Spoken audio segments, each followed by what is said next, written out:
à l'égard parce que le diable déjà a 8 formes et il y a agneau. Le lion a 8 formes à agneau à côté déjà pour ça le romoko. Mais côté ça on a dit la frère Alvin. Si na bana poto bana États-Unis partout au Solanda biso que déjà ba pesi la sœur la Léa ba pesi mbongo ba coûter dans restaurant. Ba pesi mbongo bazaki yena apôtre wana mania. Ba pesi mbongo po basala émission moko ya ko salir na pona azaki camarade Timothée que c'est bon comme la ba masanga Timothée que so akufa no ba ya ba poto basala ba to escroquerie na ba magie na bango na ba Jérémie Maemba. Donc na yeba mani en église kufa déjà ndenga sel ba asentaka na ye na ndenga bali 3 fois. Na yebi même moi na Hollande. Moi ça a divorcé ma mariage sali maman na ngai. Quand j'ai se wale so na zolo bake, ye a outa même na communauté na yeba boya na bangoye. Ne ba boya ya papa la moli moitié parce que ba ndimi balanda ke dans ma famille ba pasteur parce que eza écrit na bango ba aventurier parce que a outi même ko bala na moi ça sali mariage na commune.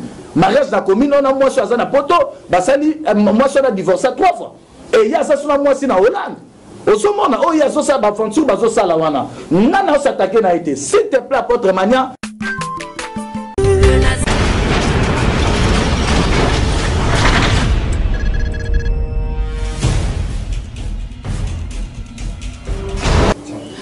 Donc merci beaucoup ndenge na bito kuna suka. Mais c'est bino kuna mubaya Mungu. Mungu que bien. S'il vous plaît, na bolingo bozana ngona le Nazareth TV. Donc, beau s'abonner na YouTube na mino mususu. Donc, na chaîne mususu ya YouTube oyo, ezaka ya bino na wana kuna na oyo. Nyoso tout ça bino beau s'abonner ebele massivement. Donc, c'est un peu ça zala kuna zala net bandeko bazala kana évangéliste Tiffany bazala Tiffany moko bazala pe na dépiquer. Donc, bisika vous appelez na les Nazaréens. Donc, après sous beau s'abonner ebele parce que Kolo hakuna mbaya Mungu. Ciao. Aza mwana moto te po akusangai abongwa ni pete po awangana Nzambe alona zake. Événement mesdames et messieurs, fidèles téléspectateurs, frères et sœurs en Christ, événement aux animés, le 13 octobre, le Nazaréen, les Ekofissa, 4 anniversaire, accepté de jour, Uta, Mama Tirena Bandaki Mosala Oyo, Bongo, Yonde Oyo Simbama, Yo Oyo Pambolama, Yo Mona de Boko Nzambe, Nzambe Mishuna Biso Nyoso Oyo de Kanakao. Oui, bah comme émission, vous avez ébélé masolo en boca, table santé, témoignage, émission santé, même si vous avez ébélé. Tout le monde a la geste, tout le monde a indicaté, mais moi, je me sens solo là. Ce qu'on peut contribuer pour le anniversaire Oyo et les Kanamala, chaque année, l'année passée, le 13 octobre, l'année passée, les Kanaki, on m'a dit a net pour pas le 13 octobre, il y a 4e anniversaire, il y a année Oyo. Ce qu'on Simbami, ce qu'on doit contribuer financièrement, matériellement, Benga Banimosa assisté, Nababe, Kanabino, Maman Tiffany, ce qu'on doit faire les bolam, ce qu'on doit tirer les cadeaux, ce qu'on doit faire la geste, non seulement sala. Benga, Zamba Rosanga, Kopambulao, Tokutenga Nadatiwana, il y a le 13 octobre 2017, Tigate Nzamba Lola, à Pambolayo. Aza mwana moto te po akusangai abongwa ni pete po awangana Nzambe alona zake. C'est avec plaisir nous vous disons bonjour et shalom, bien-aimés dans le Seigneur, très chers fidèles téléspectateurs, vous tous qui aimez les 3W, le nazareentv.com. Veuillez nous excuser parce que la voix n'est pas si bonne. Boyebika Koyemba, Ezali, tout ça, les domaine. Ebélé. Tout ça, parce que c'est toujours la vôtre, la humble servante de Dieu, la présidente du Parlement céleste, députée. Na émission au table sainte, émission Nabinoto et Milaramino Basel Nanzambi Bayakawa. Je pense que Mbaleleki, topé na émission Leki, Yamela Kibino, Mosal Nanzambi Moko, à la personne de l'apôtre Rema. Oyonazwa qui est juste à côté de la Kibiso Anna les Nazaréens, à Betaki, Koko, Bofungul. bongo tango to fungolaki mosala nzambe akotaki asololaki bolandaki comment est-ce que asololaki. Mais la chose étonnante n'est que ici c'est pas des blagues. Ici il n'y a pas de la blague parce que nous servons le Seigneur Jésus-Christ. Voilà pourquoi la limite tozonga na régie tozwa élément et bongo tozonga toyamba invité na biso ya pourquoi lelo. Merci.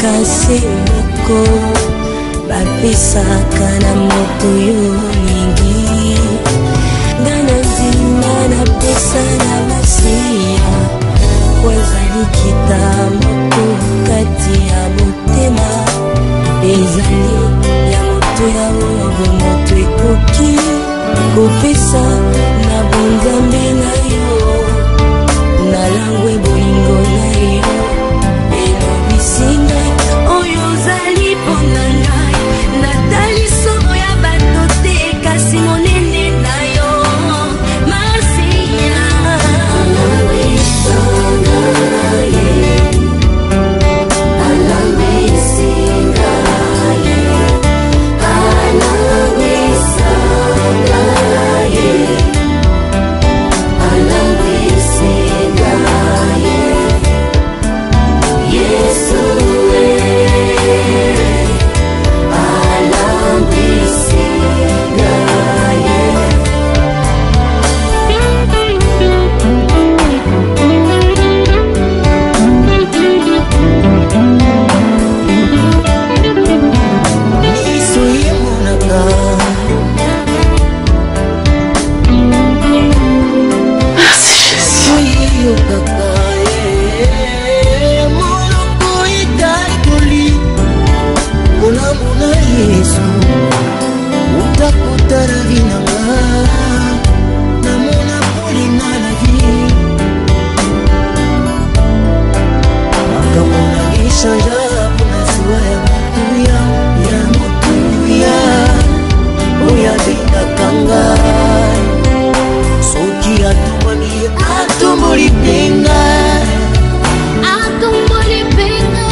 sepeli na loyembo wana ndenge nalobaka mapendo yango na batoto ya France ikona pan bozebele Belgique, Canada, Suisse, Espagne, Texas, Tête en tout cas tikete nzambe apambola bino na pesi bande ko toza na bango ambote na bandi na bandaki olobete na émission elekaki na yambelaki bino apôtre Rema on a ebisaki j'ai été clair dans mon émission. L'apôtre était venu, excusez-moi avant de saluer l'homme de Dieu, je m'aimerais parler dans une minute. J'avais reçu l'homme de Dieu et je l'avais posé la question. Il avait voulu à ce que à ça la transfert. Il y a dossier naïe, le pourquoi. Après ça qui m'a raison qu'on était notre bien-aimé, le frère Nabiso Azalaki corrompu. Donc le frère journaliste à qui j'aime bien, je salue aussi dans le nom merveilleux de notre Seigneur Jésus-Christ. Et que selon apôtre Rema Azalaki corrompu, il y a un moment qui moyen va continuer le sous ezati asala qui transfert na yena tunaki apôtre Rema bawelinini raison zalaki le frère Azali corrompu moyen ye a continuer na émission kuna ezalité et ben na lobaki que vérité ça nini yebala ah j'étais vérité ça la nini eko yebala pour que mitema ya bana na nzambe zo souffrir mingi to komi na temps ya suka où est la vérité? Parce que dossier où est outil les Nazaréens et outil les bandas il y a les Nazaréens. Pourquoi il y a les Nazaréens? Parce que awa ils allaient parlement céleste. Ici quand on a pu ba vérité. Sans plus tarder, Lélo, Toyambi sous apôtre Réma, à qui je dis bonjour apôtre Réma. Oui, bonjour maman Tiffany. Bonne santé. Par la grâce de Dieu, je vais bien. Ozobangate. Non, je suis calme. Ozakinya. Christ est avec moi. Oui, merci, je pense Poto et Bengio. Hein? Beaucoup même. Beaucoup même. Merci. Ngape Poto et Benginga pour la makambo yo. Bino Motaliwan. C'est quoi le problème? Je pense au père les élèves, c'est pas tabou. Nayamba qui yon a le baki. Papa malam wazalaka soki. Topé maman malam. Soki amoni mwana nazole la tunini. Mama babe chingai. Nana na mama ya intel. A osalani. Ako kende kotuna mama wana beti mwana pona nini ya ngai na tuna ki mama. Na ba no kotuna. Apôtre ma bisinga non likambo ezali boyeboy. Mais tant apôtre ma lobby to koyeba nzoka ne ba vérité ezalaki ebele.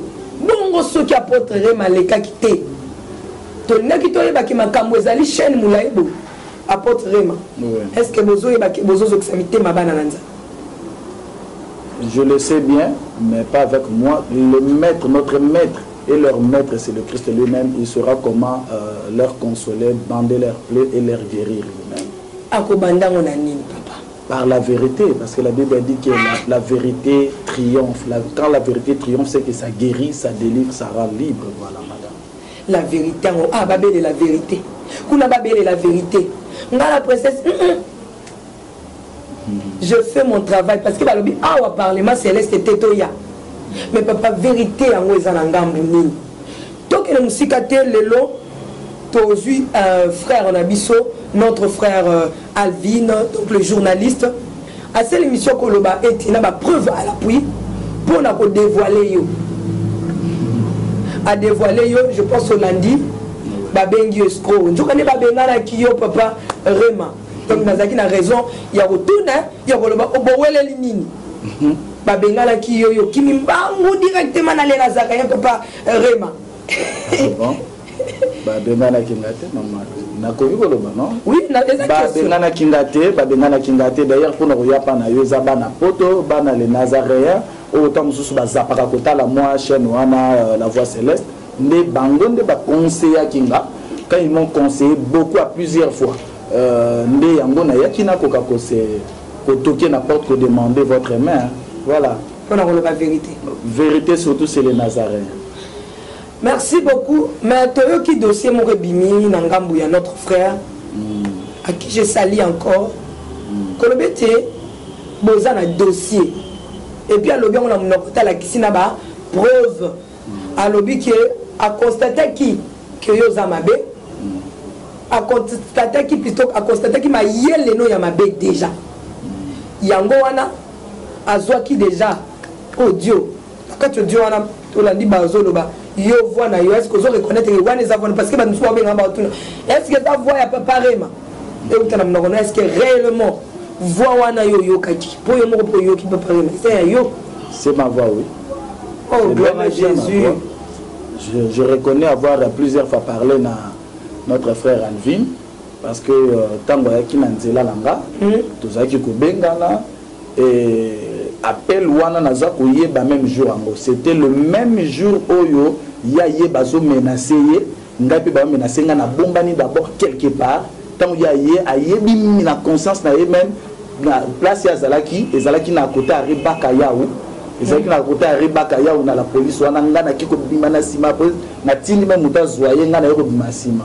Alors après tant que donc c'était le même jour dans cela qui est émission. Voilà. C'était le même jour ça qui est émission à la main. Dossier mo bimia nezaya escroquerie. Il y a ba montagne belé batangi ba mbongo ya belé wana bolinga ki bo escroquer. Donc disons le frère a lobby que pauvre zo bimia lobby non. Ah kobuka tenga za mta niveau likolo. Apôtre niveau likolo ndeni oza. Bon, ezali langage oyo tanso na kinto lobaka na lobaki yango na ndenge oyo ye a manigansa ngote sauf que cop to bande ko loba cop ba terme oyo mo petanga benganga na to atizarape terme ya cop makamba mbongo wana zoloba wana toko loba vérité nango mais ezala qui appelle na répéter na bana nzambe ke ezala qui appelle que c'est même déjà ba holandanga mukolo ba holandanga. OK.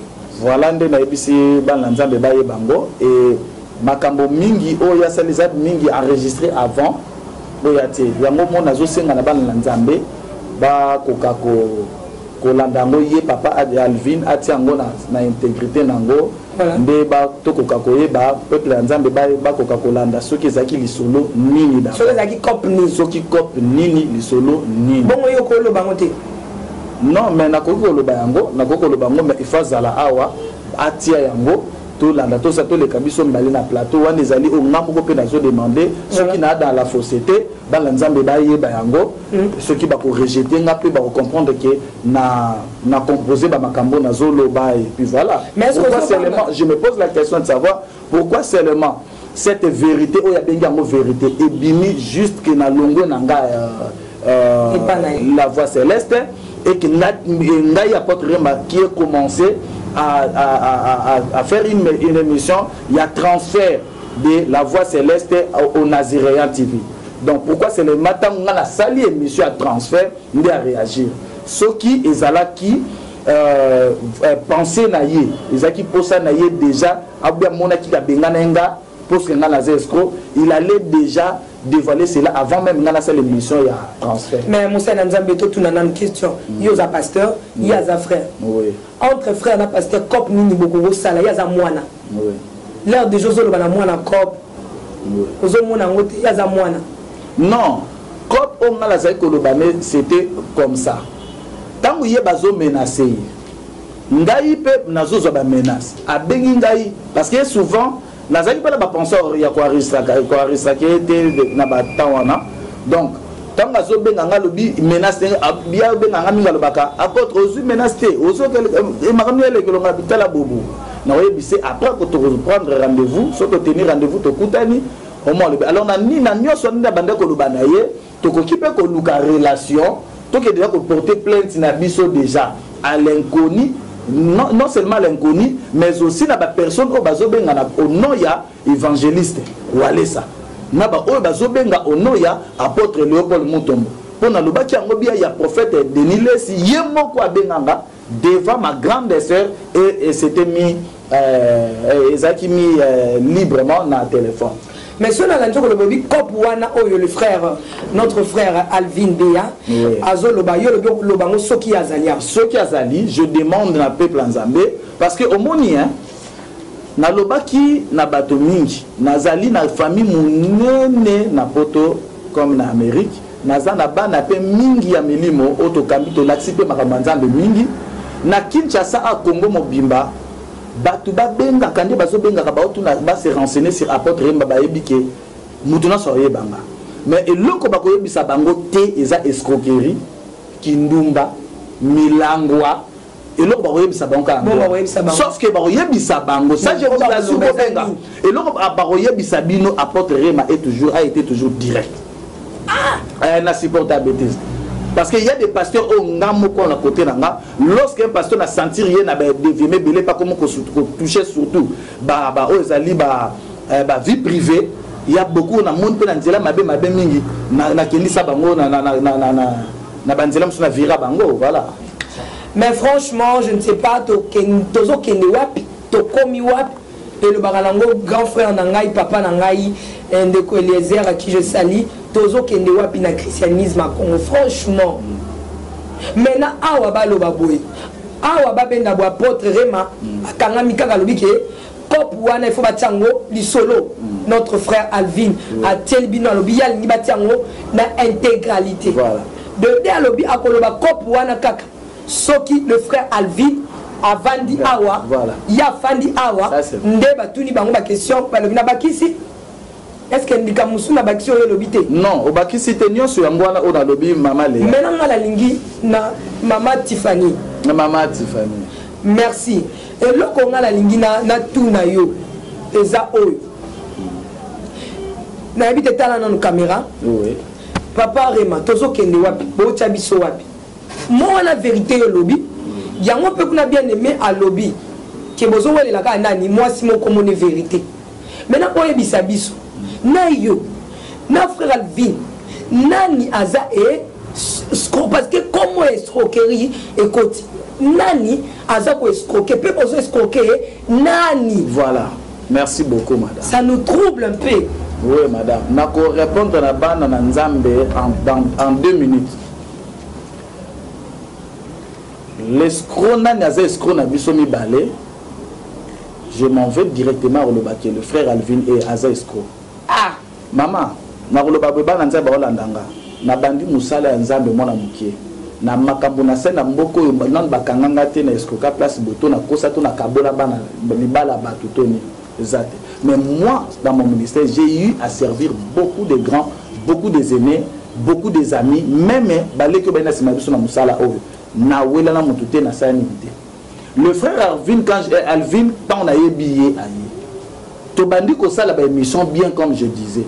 Sauf que yende mutabende ko benganga nazoki même idée ya ko enregistrer té alobi nanga déjà ke ba benga ke pona na changer maloba langai tant ba benga pona changer maloba parce que en avant déjà ayebi sangai ke au moni bato ba landanga e ba frère na benga bango suba ndimité na benga bango ba fan ya évangéliste ou alesa donc déjà sur boye ba makambo bo mone longanga te boye binga te bo comprendre ke makambo na lo ba solo nande bo se confier na le frère pona lo ba boye.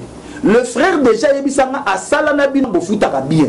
Pe ba futaye bazasola ba d'autres frères na kombo izebe bingate. Tama benginga lobi nanga ke atinda ki avocat na ye. Et que ndenga ba sololi wana après oyo ba olukanga wana mission na zo sala dans la tête toujours même chemise parce que micro place dans ça de singa kana osaka. Donc tangu chemise ah chemise maman. Ne maman nangai batu basolanda biso tangu abengi ngai alobi avocat akekuna sa mais apôtre balobi nanga ke ba proposer biso mbongo ba pesa mbongo yo sa nini au changer malo au reblanchir l'évangéliste na alobi te ko reblanchir problème aussi donc to banda sala ba émission là maintenant na zone na so batu makambo na bana na zere ba banda nanu ko luka émission transfert so balandi ba makambo parce que na lo ba na mulaité donc na alobi bang yo so batoto sa émission zo lo ba déjà ba ya na ba droit de réponse. Malamu, si on a reblanchir bamo et simbate, pe na trahir combo à Yesu, pe vision, on a zo memana, combo on a zo sal. Alors, moi mon problème serait yo yambano bang. Si on a 2000 on a zwana yo. Mais le problème est ça, bango ba sala droit de réponse, na makambango ba koloba, na koye ba kozonga nga pe na loba na bana nzana. Parce que nazo parler kana ko pencher esprit na ngate na lobela walesa yé moko pe na muta sal ngani. Est-ce que ngate? Nazo ta ndenge aza ko polluer, azali ko pirater étoile ya bana nzambe. Quand je dis pirater, ça dit ko pirater ba étoile ya bana nzambe na lobi c'est l'évangéliste. Vous comprenez? Évangéliste Tiffany. Évangéliste walesa. Donc na mona kinde ba pratique wana ndenga zako yiba ba étoile ya bana nzambe. Na butute na ba pratique azo sala na ba culte na ye na ba genre ba phénomène na ba guérison na ye ya ba délivrance. Komanda ki loba. Donc na bande ko loba ke juste tant na benginga lobi na lobi bozwa mbongo soko bozwa mbongo zimbongo ngana ko ya ko répondre bana na nzambe na moment oyo selon ba langage oyo bango ba koloba. Dans l'autre temps na lobby il y avait un monsieur na France bami balé komba moko diako moko kombo na na recette maintenant numéro na e parce que ba to ko mala bengala nde bango mi balé parmi bato bande ko menacer nga mi balé tant ba atténuer nga moi baba comme non ndeza ba comme confort nga sa nzambe tala papa ebité to sala bona nga lobi il y a pas de problème le code la paix bande ko ngai nazala ki pe na kobanga comme nga makasi parce que ba comme lukanga ya nzoto ndena comme je commençais à faire semblant ya ko accepter bango po bango ba lembisa affrontement attaque bazoela nga na ba na rozwa mbongo tokutana nabi tokutana mais ça nzambo banga lisusu papa maman nasina lo baki on a émission moni émission yo na lingi déjà na za ko linga ko éclairer ko mettre ba nzamba les gars parce que le diable déjà a joué forme ya agneau le lion a joué forme agneau à côté déjà pour ça le moko na côté ça on a nzela frère Alvin parce que le frère Alvin c'est une personne on a commandé ko travailler na ye sauf que tangu basali droit na bango à réponse maman ndé esali que na moni le frère a tenir ba propos moko ezala ki propreté respecté pour la personne nga na fonction na zo mema ya vocation nga état apôtre pour akolongola apostolat la ngate yete mutu akonié yango sauf que la déontologie il y a bino la presse et ça qu'il faut respecter faut ça la neutre c'est voilà ça la définition nanga c'est-à-dire que azala na parti prité akolo na partie adverse que apôtre Rema yaki alobi boy mais yakome ko ba monsieur wana ayaki aloba bilobe la awa donc bana na nzambe nde ba comprenaki que a changé langage ne comme qui déjà corrompu ne yango wana na compromission basala ki na pe na lande mission na comprendre bien na bandi ko lela na peuple nzambe le bité papa to landi pe ba langage des abete parce que pardon tous à la bref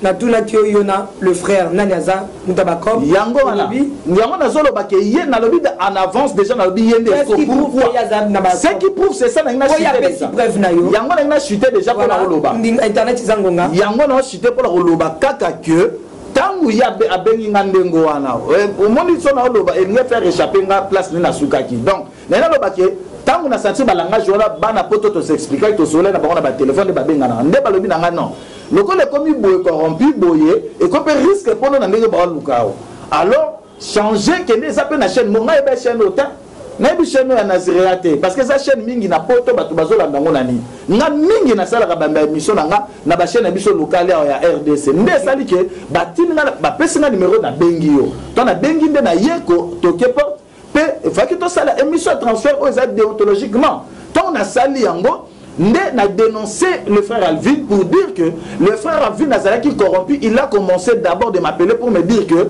on a changé de discours contre Walesa, évangéliste Walesa. On a changé de discours. Alors, il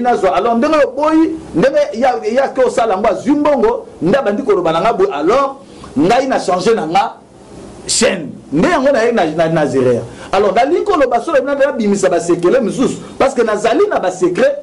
Batukaka ya bango kuna pe bazobenga ngai lorsque bazobenga ngai bazo signifie et moi bango bazo kanisa bango nde bayebi biso to sali musala nzambe pe mingi na moi sagesse pe zali to zape na batu o pe kuna batu ne o évangéliste Walesa mona kaka a confiance à batu pe mutu ba yo yebisanga batu azo sala bazana na Alvin ka batu na kala ba cameraman ne pe ba yo yebisanga so na lingi na kota mingi na ba jeune parce que mama yango na loba na lingi na kota ba jeune te ponani ba bengi nga déjà ba yebisi nga bana poto bana États-Unis partout boso landa biso que déjà ba pesi la sœur la Léa ba pesi mbongo ba kuta na restaurant ba pesi mbongo bazaki yena apôtre wana mania ba pesi mbongo po basala émission moko ya ko salir nga avec le frère Alvin yango na zoyi bisaba na nzambe quand je vois le frère l'apôtre là ba benga apôtre mania sur l'apostolat qu'est-ce qu'il a fait banana mona bandal avenue Bambala numéro 48 mon père fit le protocole la chef de l'état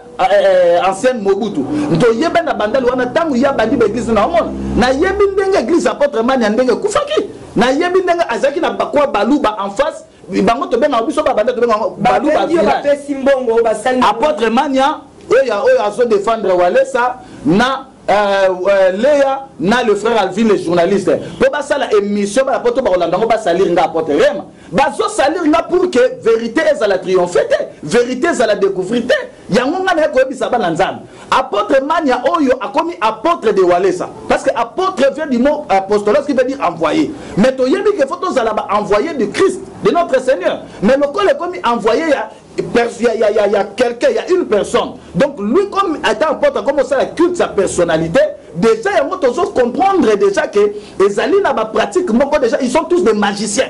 Parce que le frère là, apôtre Wana, bien, le frère Wana Azaki, l'église na Balouba, autobiso bengango, face toi na Balouba village, ton de village, bakota bakasi kuna nyos. Église na Azaki na kwa ya auto école ya Balouba Wana. Donc ngato ya parce que apôtre mania wana bazali ba grand ya prophète wana Gédéon au Mokongo na tangaki. Pendant le baké bazaki wana église na Azaki même sans bâton.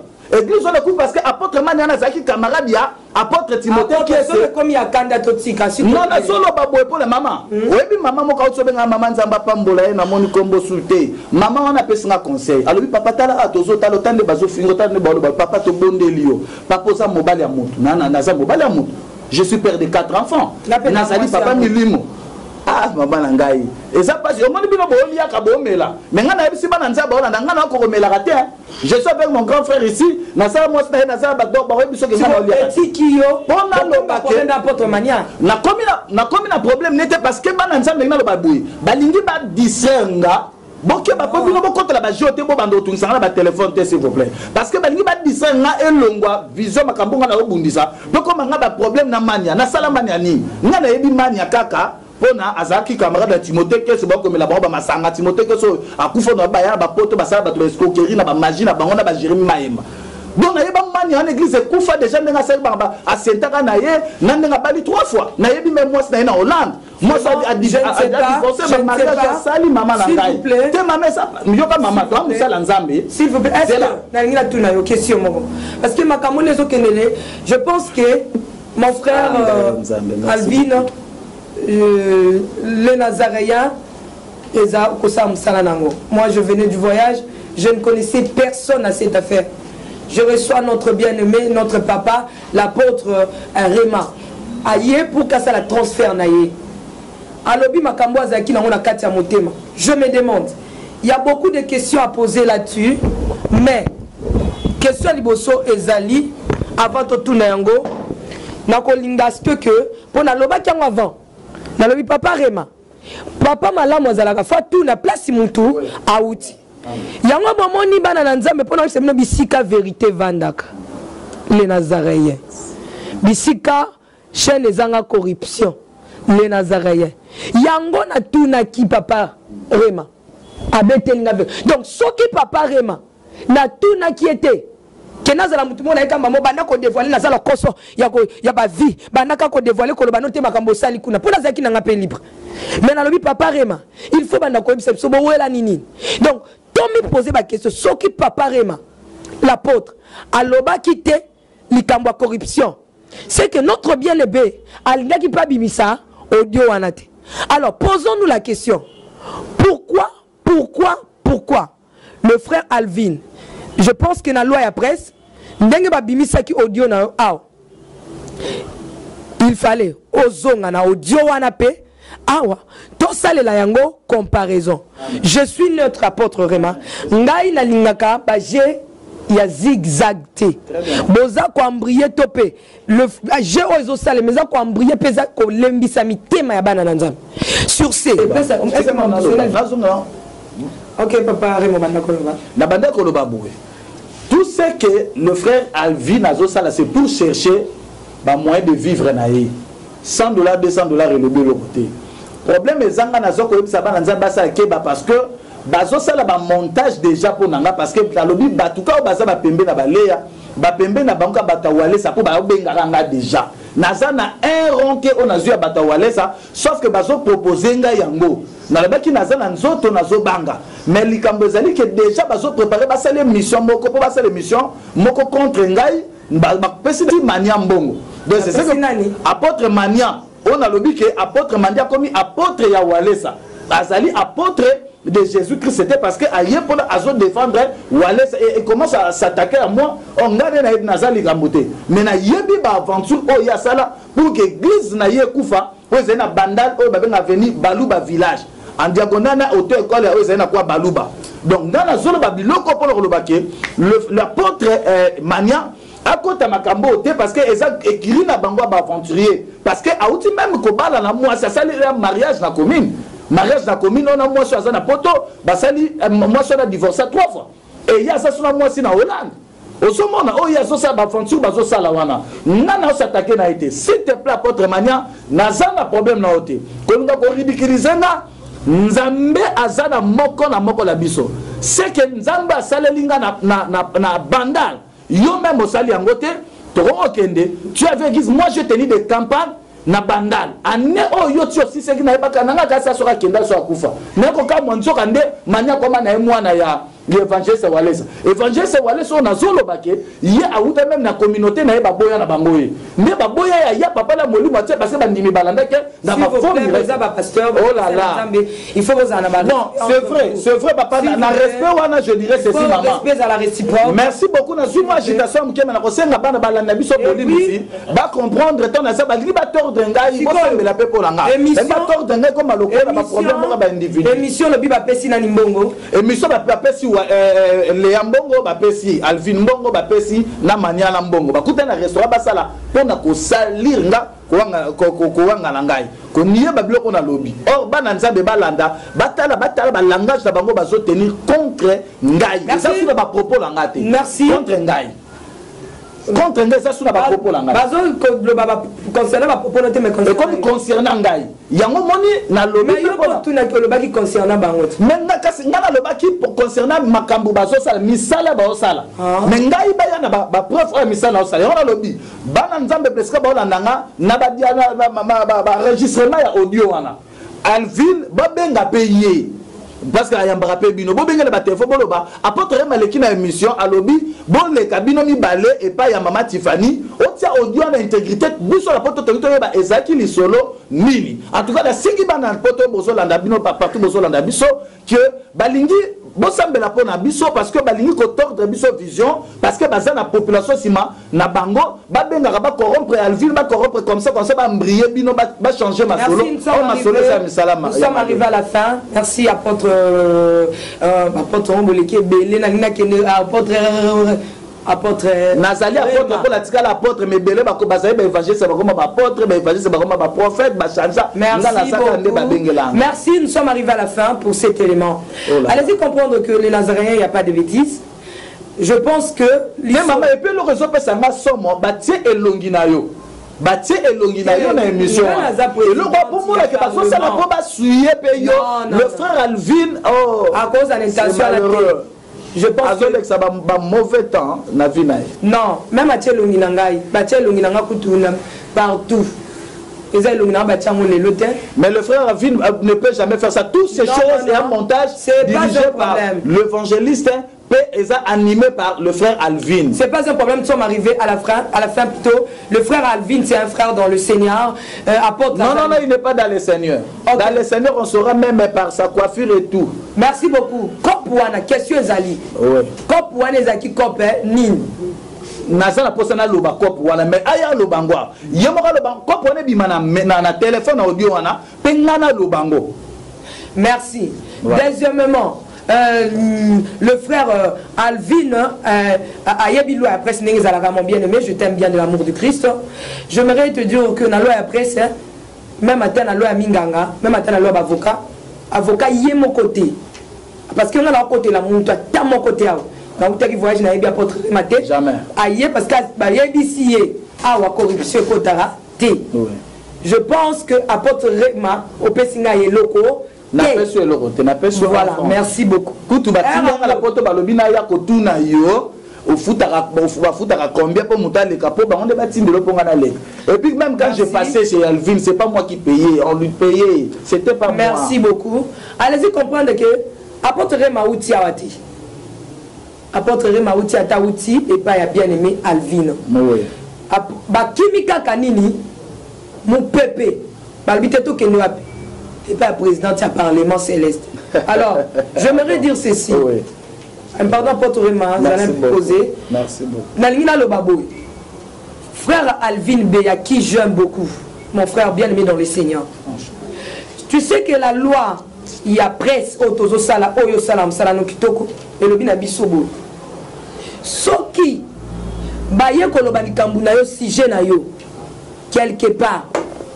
Et que net ya pasteur Rema akimaki ayekolo ba soit nengo bengana kiye dango bengana kiye akimaki na ba vérité nyonso tout oyo tozo ba tesa lokuta to vérité zo la sabana nzambe pongité vérité za na mnoka frère Alvin to vérité za na mnoka apôtre Rema ayekolo ba yango a la meilleure des choses aux avocats qui komi sambisa yo morote aux journalistes qui komi lobela komi sokola yo morote donc il fallait les kabisika oyo ye alekaki n'a pas prévu un agneau sur ce.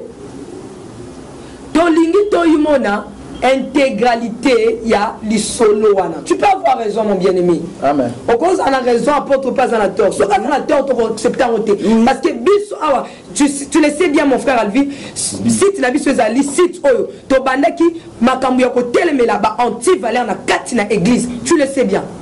Ti lelo na calendrier na ngai na calendrier les Nazaréens même na bande ko balanda monsieur banda tokei à côté té. Sauf que tu as l'intégralité, il y a les solo wana. Parce que tu vas la postati à vous rambrier. Qui va kaka remam dazolo ba apôtre remam dazolo bazolo ba loba. Yo zozongi saraté. Toza na posa oye na plateau parce qu'apôtre remam bi a okima yote. Boko za la plateau moko. Sauf que pour l'ingito ba ki sa journaliste mususu. Ya libanda. Amen. Aya to invité. To yambaye a na les Nazaréens na yo na apôtre remam to ye. Na PC 48 heures. On a ça prêtement. Merci. Oui, je vous en prie. Merci. Merci beaucoup. Ceux qui osent la vérité, n'y ont surtout au moniqué. Et qui commettre apôtre Rema, Kao, Yakanango, les Nazaréens, Tokotia Yango Papa. Si il est dans le faux, tu aurais dit papa au revoir. Parce que Tokoko il a été embrayé, et puis. Partant de tout tika konyo la mité mabana nanzambe. Totika konyo la mité mabana nanzambe. J'appelle tout le monde de l'amour du Christ. Nous faisons tout simplement notre travail. Et si mon frère Alvino Salam Salam Kitoko, là au moins je le sais, Nandila n'a pas Babika 2-3, gloire à Jésus. Nandila n'a pas s'occuper Babika 2-3, gloire à Jésus. Mais néanmoins l'affaire Oyo et Koki Kosuka Boiti. Le frère Alvin, tu connais mon numéro. Et c'est un peu d'appeler pour que toi y a la vérité Zali ou il y a la preuve, nuance, intégralité, il y a l'isolo wana ndenge bandek tongito yoka yango ndenge zalaki pona lelo to suki aboki ninga porte vraiment alobi na kangike alobi kalamik te pour mon émission batie oyo ba pe simbongo pour que ba sus ko salir ye ba pe simbongo nana ko le émission wana Sœur Léa apôtre Mania na journaliste Alvin. Voilà. OK. Et puis de deux alobi ke après si 48 heures comme 2 jours tout fandangana na même plateau aya même na ba journaliste mususu to loba vérité to landa pe intégrité audio nezaki li solo ni donc kokanga mais seul Dieu connaît la vérité. Mon frère Alvin Béa, que Dieu te bénisse, c'est un peu ça mais 48 heures c'est pas beaucoup pour ceux qui 48 heures et que mon bien-aimé tu ne peux pas venir, nous serons obligés de dire d'où venaient ces copes. Amen. Cop wana et utaki wapi. Parce que la n'habité sur la cop. Franchement, c'est triste. C'est triste à m'apporte mais ça passe. Non, c'est les expressions on a le bas qui Nazaki noir. Merci. Numéro de téléphone Yakobeng apporte vraiment 080 donc plus 243 80 89 43 109. Confiance à Jésus-Christ. Namoutouté. Parce que l'homme est compliqué. Amen. Donc, vérité, c'est banananza. On t'a conseillé de Nazareth, Bino, et Zara, la corruption, Awa, Tokoki Kobebi, sa sanctification. Boebi Bino Moko, en tout cas, Botia Mabono, on a essayé Botu Nanzame, à quoi c'est Bino vérité, apôtre Rema, le frère Alvino, Tosangala, Tosa Binemité. Toya koloba la vérité pour bala nzambe ba pambolama yela biso ba prévoina nyonso tout pour que bala nzambe ba pambolama. Merci apôtre Rema, que Dieu te bénisse. Merci beaucoup. Donc merci beaucoup ndenge na bito kuna suka mais na sengi bino kuna mubaya Mungu que bien s'il vous plaît na bolingo bozana ngona les Nazaréens TV. Donc beau s'abonner na YouTube na bino mususu. Donc la chaîne mususu ya YouTube oyo ezaka ya bino na wana kuna na oyo nyonso tout ça bino bo s'abonner ebele massivement. Donc c'est un peu ça zala kuna zala net bandeko bazala kana évangéliste Tiffany bazala Tiffany moko bazala pe na député donc bisika so vous avez na les Nazaréens. Donc après susu bo s'abonner ebele parce que kolo hakuna mbaya Mungu. Ciao. Naolia bakiti na bamesa atanya ukondoko namona yo achayo na mwamba la minute on a 4 à katikata 5 à vous. Oui, alors est-ce que tu bonjour. Boni. Et l'autre côté, et puis qu'il y a mon bureau à travailler tes micros. Donc dès que ça on a eu galère à niveau 0. Tout ça là boy. Moi il n'a pas bon vraiment mingité. Mais nazo tchela bino moi mtio naza nango na agence moro boy Nazareta. Qui dit sérieux. Oh. Maman, comment est bon donc yo pesa au petit mbongo tout na partir à poto biso to ya to jibilo. Na bengi ya Scotty. Agence moi ifonga mi comme nango Nazareth. Na kufie. Agence li susu. Naka sa su mulongo kuna. Pour nous là susu. Kuna eza mamba mulongo te. Ye si afuti mbongo kuna partir à poto biso tozo ke ko récupérer biloko oli. Ah tika boyeko. Yeso mona makamba bongo na monte. Bat papa simbongo kuna biloko ke récupérer biloko oli na agence. Ezalaka. Mais yango bandi. Maman. Dès qu'il en a yebisi ngai mais na limité. Na lingi na mona ki mona beso. Poli kamba boye. Na monde na ne salamate. Maman, yebisa ngai. Papa simbongo kuna biso to récupérer biloko oli awa. Ya solo.